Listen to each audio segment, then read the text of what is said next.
নমরুদের সাথে কি কি কথোপকথন, কনভারসেশন, ডায়ালগ হয়েছে শুনবেন। নমরুদ বলে, ইব্রাহিম ঘটনা কি? আমি ছাড়া এই বাবেল নগরীতে কোনো রব আছে বলে তুমি শুনি নাই। তুমি আবার কোন রব পাইলা? তুমি আবার রব পেলে কোথায়? সাইয়েদনা ইব্রাহিম বলে, রাব্বি আল্লাযী ইউহয়ী ওয়া ইউমীত। আমার রব এমন রব যিনি জীবন দেয়, মরণ দেয়। জীবন দেয় কে? মরণ দেয় কে? নমরুদ বলে, তাই তোমার আল্লাহ জীবন দেয়, মরণ দেয়? আনা উহয়ী ওয়া উমীত, আমিও তো জীবন দেই, মরণ দেই। সাইয়েদনা ইব্রাহিম বলে, তাই তুমিও জীবন দাও, তুমিও মরণ দাও, তাহলে দেখাও তো, দেখাও তো কি করে জীবন দাও। নমরুদ জেলখানার দুজন ফাঁসির কয়েদিকে ধরে নিয়ে আসছে, ফাঁসির আসামি ধরে এনে ধারালো একটা ছুরি দিয়ে দুইটা আসামিকে ধরে আনছে। আইনে প্রথম আসামিটার পেটের ভেতরে ধারালো ছুরি দিয়ে ধা করে পেটের ভেতরে ছুরি ঢুকায় দিচ্ছে। মুহূর্তের মধ্যে ফিনকি দিয়ে রক্ত বেরোতে শুরু করেছে। লোকটা জামিনে পড়ে ছটফট ছটফট করতে করতে করতে দুনিয়া থেকে শেষ। এরপর ছুরিটা পেট থেকে বের করে দ্বিতীয় আসামির পেটের মধ্যে ধা করে ঢুকায় দিতে যাবে। In the meantime stop, থেমে গেলেন, না তোরে মারবো না, ওইটারে মাইরা ওইটারে মৃত্যু দিলাম, তোরে আমি জীবন দিলাম, যা তোরে আমি আর ওইটারে। ইব্রাহিম দেখো, তুমি না বলেছো কেমন করে আমি জীবন দেই, কেমন করে আমি মরণ দেই। দুইটা আসামিকে ধরলাম, প্রথমটারে মরণ দিলাম, দ্বিতীয়টারে জীবন দিলাম, ঠিক কিনা? আসলেই তো প্রথমটারে কি দিছে, দ্বিতীয়টারে। সাইয়েদনা ইব্রাহিম বলে, ফাইন্নাল্লাহা ইয়াতি বিশ-শামসি মিনাল মাশরিকি ফাআতি বিহা মিনাল মাগরিব ফাবুহিতাল্লাযী কাফার। আল্লাহু আকবার। সাইয়েদনা ইব্রাহিম বলে, নমরুদ বুঝলাম তুমি জীবন দাও, তুমি মরণ দাও, বুঝলাম সব ঠিক। জেনে রেখো আমার আল্লাহ প্রতিদিন সকালবেলায় পূর্ব দিক থেকে সূর্য ওঠায়। পূর্ব দিক থেকে প্রতিদিন সকালে সূর্য ওঠায় কে? সাইয়েদনা ইব্রাহিম বললেন, আমার রব এমন রব প্রতিদিন সকালবেলায় পূর্ব দিক থেকে সূর্যটা ওঠায়। তুমি যদি আল্লাহর মতো শক্তিশালী হও, তুমি সকালবেলা পূর্ব দিক থেকে সূর্য না উঠিয়ে কালকে থেকে পশ্চিম দিক থেকে সূর্য উঠাও। ফাবুহিতাল্লাযী কাফার। এবার ধরা খাইছে, এবার লা যাওয়া নিশ্চুপ। এবার তো নমরুদ ধরা খাইছে। এবার নমরুদের মেজাজ নরম না গরম? কারণ তর্কে হেরে গেছে, মেজাজ আছে না নাই? নমরুদ বলে, ইব্রাহিমের রশি দিয়ে বাঁধো, আগুনে ফেলো। বিশাল আগুনের কুণ্ডলী করে সাইয়েদনা ইব্রাহিমকে আগুনের কুণ্ডলীর মধ্যে ফেলা হলো। হাতে পায়ে বড় বড় মোটা মোটা রশি দিয়ে বাঁধা সাইয়েদনা ইব্রাহিমকে আগুনের কুণ্ডলীর মধ্যে ফেলায়। সাইয়েদনা জিবরাইল বলে, ও সাইয়েদনা ইব্রাহিম, আপনি বলেন আমার পাখার আঘাতে আগুনগুলো এক পাশ থেকে আরেক পাশে, এক দেশ থেকে আরেক দেশে উড়িয়ে নেই, বিশাল আগুনের কুণ্ডলীকে এক ঝাপটা মেরে থামিয়ে দেই। সাইয়েদনা ইব্রাহিম বলে, কোনো দরকার নাই, কারণ আগুনের মালিক আমার সাথে আছে। I don't need your help, আমার কোনো সাহায্যের দরকার নাই, কারণ আগুনের যে রব সে আল্লাহ সবকিছু দেখে কি দেখে না। বিশাল বড় মোটা মোটা রশি দিয়ে সাইয়েদনা ইব্রাহিমের হাত আর পা বেঁধে আগুনের মধ্যে ফেলে দেয়া হলো। মুহূর্তের মধ্যে আগুনগুলো দাউ দাউ করে জ্বলতে শুরু করলো।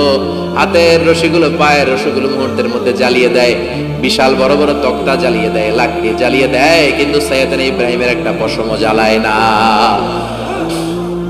আজও যদি তোমাদের মাঝে কেউ ইব্রাহিমের মতো ঈমান আনিতে পারো, অগ্নিকেও পুষ্প বলে পরিণত করিতে পারো, ঠিক কি না? মুসার মতো ঈমান হলে রাস্তা হবে সাগর জলে। ইউসুফের মতো ঈমান হলে একে একে দরজা খুলে। নবী ইব্রাহিমের মতন ঈমান যদি আজও থাকে বিদ্যমান, অগ্নিকুণ্ডে দেখতে পাবে খুবসুরত এক ফুল বাগান। সুবহানাল্লাহ পড়েন। আল্লাহ বলেন, কুলনা ইয়া নারু কুনি বারদান ওয়া সালামান আলা ইব্রাহিম।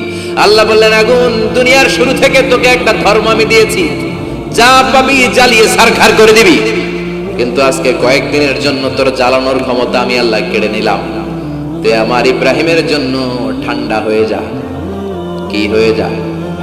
তবে আগুন খবরদার এত বেশি ঠান্ডা হবি না যাতে ইব্রাহিমের সর্দি না লেগে যায়। সুবহানাল্লাহ পড়ে।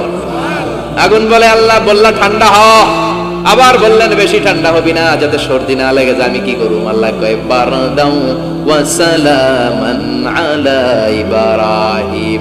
আমার ইব্রাহিমের জন্য এয়ার কন্ডিশন, নাতিশীতোষ্ণ, গরম নয় ঠান্ডা নয়, এরকম জান্নাতের গুলবাগিচা হয়ে যা। আল্লাহু আকবার। সাইয়েদনা ইব্রাহিম আগুনের ভিতরে 40 দিন ছিলেন। চিল্লায় কোন কয়দিন? একটা পশমও পুড়ে নাই। আগুন থেকে বেরিয়ে উনি অনেকদিন বেঁচে ছিলেন। শেষকালে নাতি পুজিদের সাথে যখন গল্প করতেন তখন বলতেন, নাতিরা, আমার জীবনের সবচেয়ে আরামদায়ক সময় কেটেছে নমরুদের আগুনের ভেতরে ওই 40 দিন। ওই 40 দিন যে সুখ, আমোদ, ফুর্তি, আনন্দে আমি ছিলাম, আমার জীবনে কোনো সময় কোনো মুহূর্তে এত সুখ, এত আনন্দ, এত চমৎকার সময় আমি কাটাই নাই। চিল্লায় এখন সুবহানাল্লাহ। এবার আল্লাহ ডেকে বলে, নমরুদ, টাইম ইজ আপ, তোর সময় শেষ। অনেক বেড়েছিস, অনেক সুযোগ দিয়েছি, আর না। আমি আল্লাহ সব সময় ধরি না, ধরলে ধরে না, ধরলে আল্লাহ ছাড় দেয় কিন্তু ছেড়ে দেয় না। সুবহানাল্লাহ পড়েন। আল্লাহ কি দেয়? ছেড়ে দেয় না। আল্লাহ বলে, নমরুদ, এবার তোর শাস্তির পালা।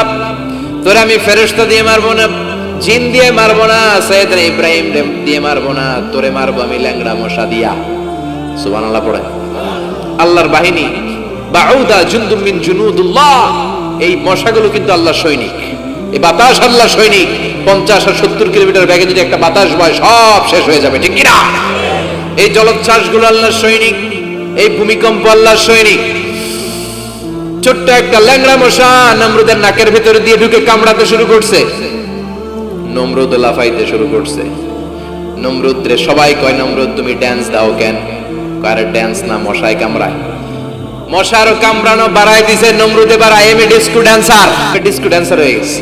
খালি লাফায়, খালি ডান্স দেয়। আহা, নিজের মাথার মধ্যে নিজে আঘাত করে খুশি মারে, কিন্তু মশা বের হয় না। আমি এই মশা ঢুকছে কার অর্ডারে?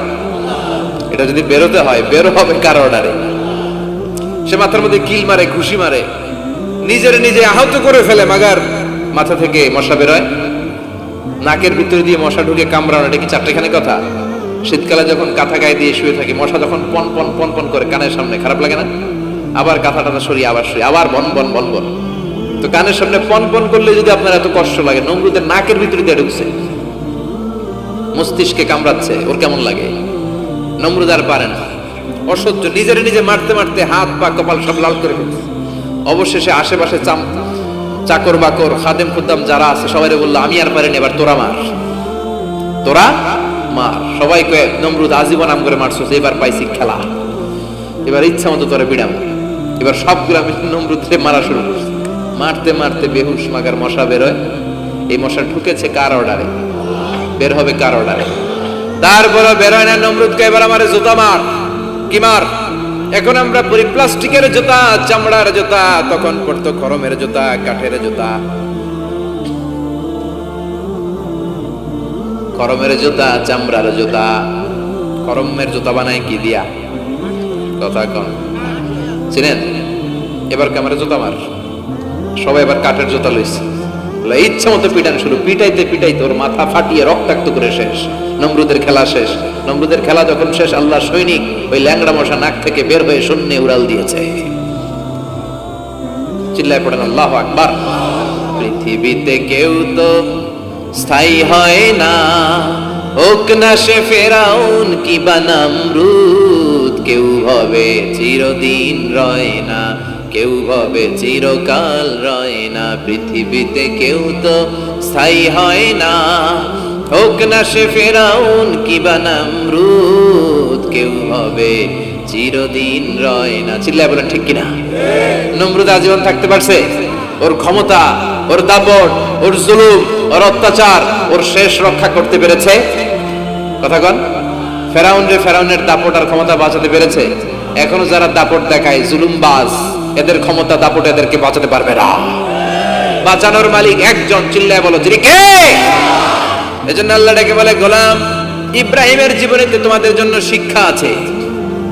শিক্ষা আছে ইব্রাহিমের জীবনের জন্য, তোমাদের জন্য মডেল করি না তো, তোমাদের জন্য মডেল আছে। অনেক নারীরা এসেছে, আমার মায়েরা বোনেরা, বাড়িতে সাইয়েদাতুনা হাজার, যাকে আমরা বলি বিবি হাজারা, ওনার জীবনী পড়বেন।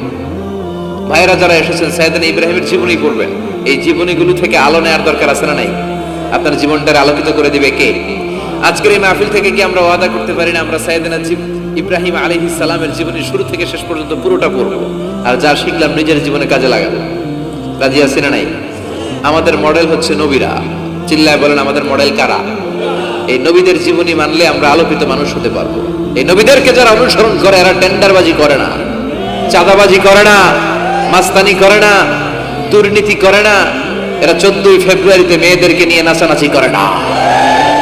এরা দেশপ্রেমিক হয়, এরা আল্লাহওয়ালা হয়, এরা ইসলামের পক্ষের শক্তি। চিল্লায় বলেন ঠিক কিনা?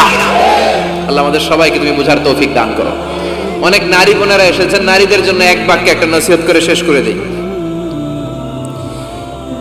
এক বাক্যে একটা নসিহত। আল মারআতু ইযা সাল্লাত খামসাহা, বিষ্ণু বলেছেন যে নারীরা মাত্র 4টা কাজ করবে আল্লাহ তাআলা তাদের জন্য জান্নাতের 8টা দরজা খুলে দেবে। এক নাম্বার হচ্ছে আল মারআতু ইযা সাল্লাত খামসাহা, যে নারী 5 ওয়াক্ত সালাত পড়বে, ও সামাত শাহরাহা, রমাদানের রোজা রাখবে, আতাআত বালাহা, স্বামীর আনুগত্য করবে, ওয়া হাফিজাত ফুরুজাহা, নিজের লজ্জাস্থানের হেফাজত করবে, ফালতাদখুল মিন আইয়া আবওয়াবিল জান্নাতি শাআত, তার আল্লাহর জান্নাতের 8টা দরজার যেটা দিয়ে মন চায় ঢুকবে, কোনো বাধা নাই। এগুলো মানার দরকার আছে না নাই? আল্লাহ আমাদের ফ্যামিলিগুলোর সাইয়েদনা ইব্রাহিমের ফ্যামিলির মতো জান্নাতি ফ্যামিলি বানাও। আপনারা উঠতেছেন কেন? হ্যাঁ, এদিকে দুই একজন উঠলেন, বসেন বসেন, একসাথে আসছেন, একসাথে বিদায় নিবেন। যতগুলো কথা বললাম কোরআন সুন্নাহর আলোকে বলেছি, বানিয়ে কিছু বলে নাই।